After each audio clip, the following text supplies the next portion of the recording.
All right, so buckle up, everybody, because today we are diving deep into the world of AI. Yeah. Specifically, we're going to be exploring this book, Inevitable AI, by Aswin Chandar.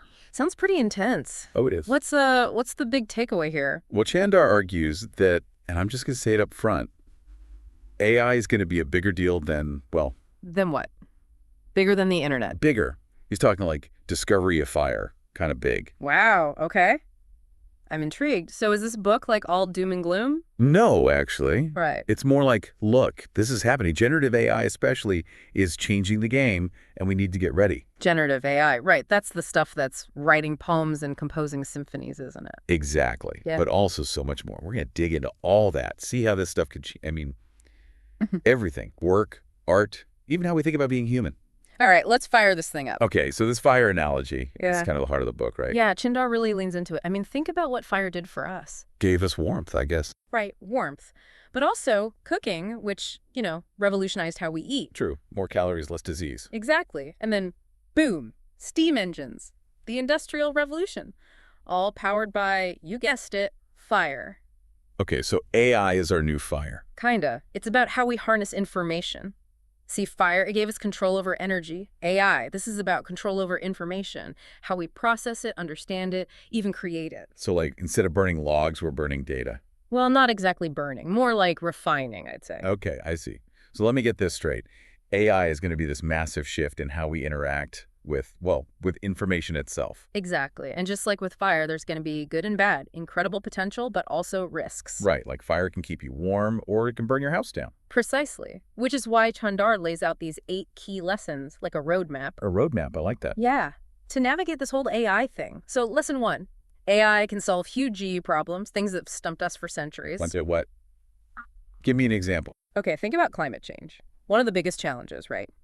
But Chandarr points out how AI can help optimize renewable energy. Oh, making solar panels more efficient, stuff like that. More than that, even. We're talking about AI managing entire power grids, making sure clean energy gets where it's needed, when it's needed. Wow. So AI could actually help us, save the planet. It's a possibility, yeah. Yeah. He also talks about AI in healthcare. Imagine personalized medicine tailored to your specific genes. Okay, that's starting to sound pretty sci-fi. I know, right? And it gets even wilder when you get to generative AI. Okay, yeah, let's talk about that. That's the stuff that can write a sonnet in the style of Shakespeare, right? Even better, imagine feeding it every Beatles song ever recorded. And then it spits out a new Beatles tune. Right, like a brand new song that sounds like it came straight from Abbey Road. Mind-blowing. How does it even do that? It's complicated, but the basic idea is you feed these algorithms, these neural networks, tons of data. Data like music or text or whatever. Exactly. And the AI starts to see patterns. It learns the underlying structure of whatever you're feeding it. Then it can use that knowledge to create something new. So it's not just copying, it's actually understanding. That's the key. And that's what makes it so powerful, but also kind of scary, right? Yeah, what does it mean for art, for creativity, if machines can do it all? Huge questions, right? Like what makes something original anymore? And what about the artists, the musicians, the writers? What happens to them? Heavy stuff. And that's just lesson 2, right? Yeah. Chandarr doesn't shy away from the tough questions. And this next one is big. Digital literacy. Okay, so that's like knowing how to use a computer, right? It's like more than that now. It's about understanding how AI works. Because let's face it, AI is everywhere. Yeah, my phone is basically a little AI in my pocket at this point. Exactly. And it's not just phones. It's the algorithms that choose what you see online. It's the voice assistants you talk to. It's even starting to show up in our cars and homes. Okay, so I'm getting the picture. But why does everyone need to understand AI? I don't know how my car engine works, but I can still drive it. It's different with AI. Because AI is making decisions that affect your life. Decisions like what? Like what news you see, what products you're shown, even who you might date online. Okay, so it's not just about convenience anymore. It's about, control. Exactly. And if you don't understand how AI works, you're basically letting it control you without even knowing it. Right, okay. I'm starting to see why this digital literacy thing is so important. It's about empowering people. Giving them the tools to understand and navigate this new world. All right, so we've talked about the good, the bad, and the kind of scary. But what about the thing everyone worries about? Jobs. Ah, yes. the big elephant in the room. Is AI going to take all our jobs? Chandarr tackles this head on, and he's actually pretty optimistic, but he's also realistic. Certain jobs, certain tasks, they're going to get automated. Like factory jobs, that kind of thing? Right. Yeah, those are already happening. But it's more than that. Think about things like data entry, even some basic legal work.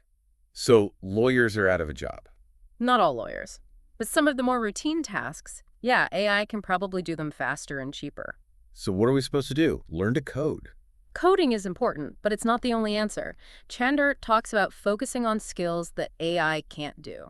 Like creativity. Exactly. Creativity, critical thinking, problem solving, emotional intelligence. So stuff that makes us human. Exactly. It's not about replacing humans, it's about augmenting us. So like humans and AI working together. Exactly. He gives this great example of doctors using AI to diagnose diseases. Oh yeah, like AI can analyze scans and stuff way faster than a human can. Right. But then the doctor uses their expertise, their judgment, to make the final call. So it's like AI is the tool, but humans are still in control. That's the ideal scenario, and it applies to so many fields: architecture, education, even something like music production. Okay, yeah, I can see how AI could be a huge help in all those areas. Firstly, education, actually. Chandarr talks a lot about that, right? Yeah.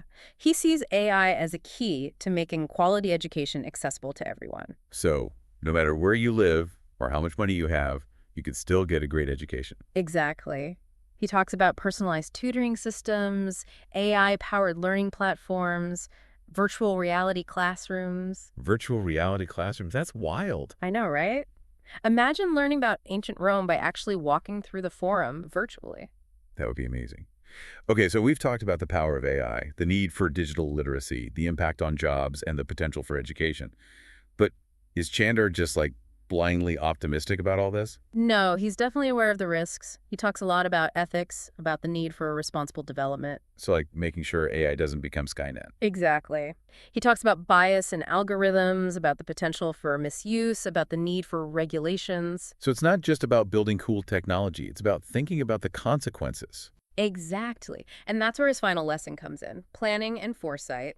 He's not saying be afraid or be excited. He's saying be prepared. Okay, so what does being prepared mean in the age of AI? It means having those tough conversations about ethics.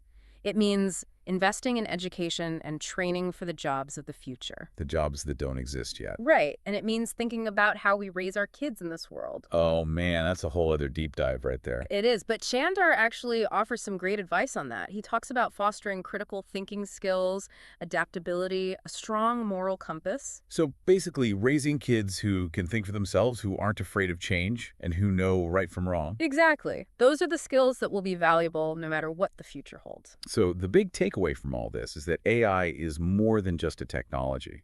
It's a force that's going to reshape the world. And it's up to us to make sure it reshapes it for the better. Right. Well, I don't know about you, but this conversation has given me a lot to think about. Me too. And if anyone listening wants to really dive into this, I highly recommend checking out Inevitable AI. Yeah, it's a fascinating book. It's not just about tech. It's about like what it means to be human in the 21st century. Exactly. It's a book that will make you think and maybe even lose a little sleep, but in a good way. In a like, I need to prepare for the future kind of way. Exactly. Well, on that note, folks, we're going to leave you with one final thought, something to ponder as you navigate this brave new world. Remember that fire analogy. We mastered fire, harnessed its power. Now we're faced with a new kind of fire, the fire of information. And just like with fire, it can be a source of warmth, of progress, of light, or it can burn us. The choice is ours. So choose wisely.